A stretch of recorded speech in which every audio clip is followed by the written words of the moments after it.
Guys, this is bonus. So now when he grabs my hand, I still bring my knife down and around. But I bring it down and around to the inside. When he feels this on the inside of his hand, which was on the outside of his hand, he will let go.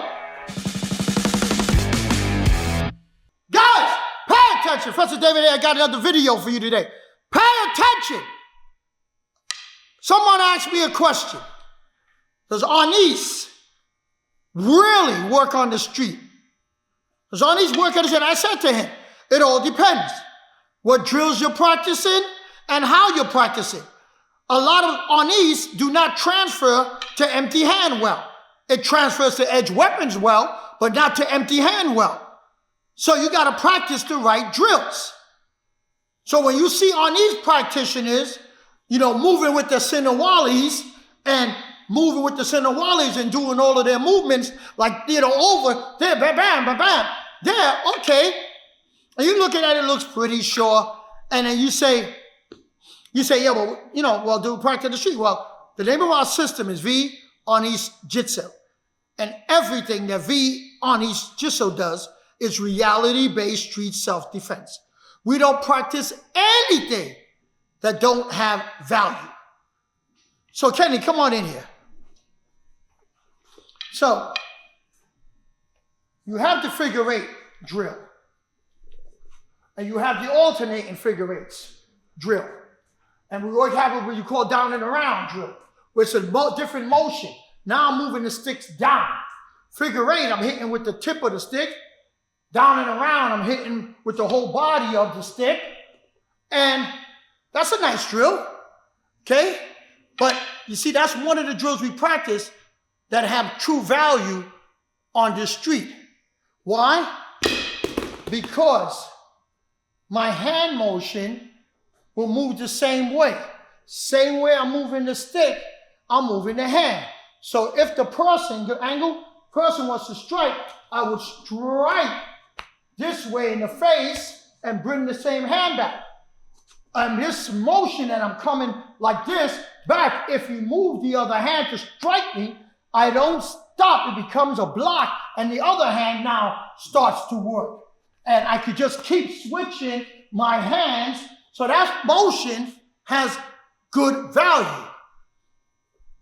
So I could attack him when he attacks me, or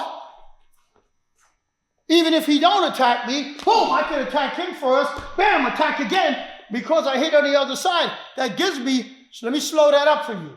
When I shocked him here, and the second time I shocked him on the other side of the body, I disengage, push him out the way, so now I could redirect in order to get to the outside.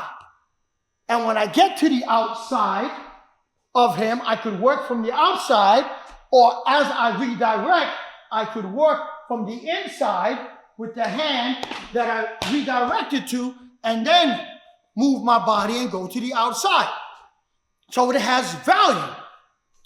Learning how to do the figure eight motion or the down and around. Now, if I'm doing down and around, which was the second one, it's the down and around motion that I was doing the second one when I was bringing the stick down. The figure eight was the tip of the stick, but this one I'm going down. Why is that so powerful? Because now with a stick I got distance, I hit with the whole body of the stick. But with an edge weapon, if I'm attacking his face, no one's going to allow me to attack their face. Motion causes motion. So he will reach out and grab my hand. He will try to grab my hand. But if my hand is on a downward motion, grab my hand, and it's on a downward motion, when he grabs my hand, it's automatically going to carry his hands down.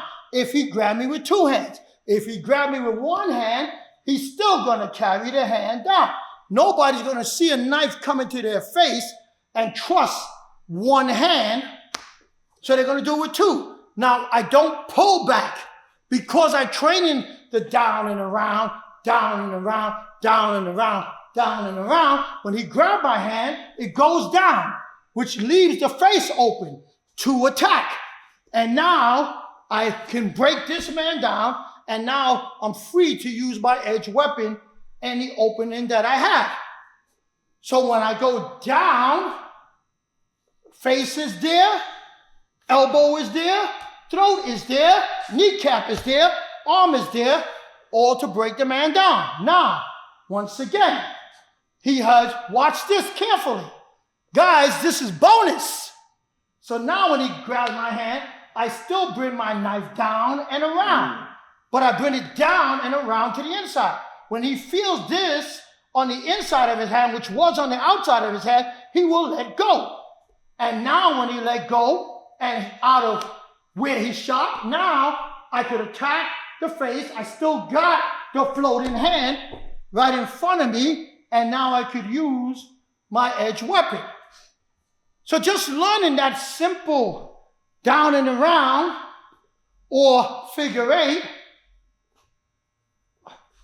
is a very powerful drill. So it works on the street. It's a good street drill for anyone to practice. Anyone. So if you want to know if Arnis works on the street, yeah. All depends what drill you practice. Give you a good example. If I take the stick, and you see in a lot of Arnis tournaments, the guys are fanning. They're fanning. Now, I'm not going to take my hand in the street, grab my wrist, and fan in the street. If I have a knife, I'm not going to grab the knife. I'm not going to fan the knife. So I wouldn't use fanning as a first technique in the street. I wouldn't use it. Because if you grab my wrist, it's an edge weapon. I'm not close enough to fan. And let's say you block, and I go to the other side. So watch this. So I block and I go to the other side. That's a fan with a knife. But why would I fan with a knife when I could bounce with a knife? You see what I'm saying? But if you go to Arnis tournaments, you will see these guys with all the gear, ding, ding, ding, ding, ding, ding, ding, a whole lot of fanning. It's part of the art. It works in a tournament, but it would have been my first choice outside in the street. Now, if I had a single stick, like an aspartame, and Kenny had no stick, and I'm holding it here, where am I fan? Yeah, maybe I would fan him if I'm doing this. He's expecting this. So I could do this and fan into the face. Yeah, if I had a stick. But I live in Brooklyn, and I don't carry a stick all over the place. And most Filipino martial artists that I know, they don't carry a stick. So I would suggest, if you're not going to carry a stick, and I know all Filipino martial artists carry edge weapons, but you have to get to the edge weapon. And that's why hand-to-hand combat is so important if you carry a gun or a knife, because you got to earn the right to get there. So now, if once again I'm in front of him, if I start, come on this angle please, I don't want it. If I'm here and engaging, he's pushing me and touching me and shoved me and put his hands on me and he's doing that kind of nonsense. And I just said, down and around. I said, blam, blam, and then now, blam, blam, boom, disengage. Now I could pull my knife. So it has value if you're practicing the drills that actually you can use and transfer to the street. All the drills do not. All the drills do not. That's not me talking. That's my instructor, Professor V, talking.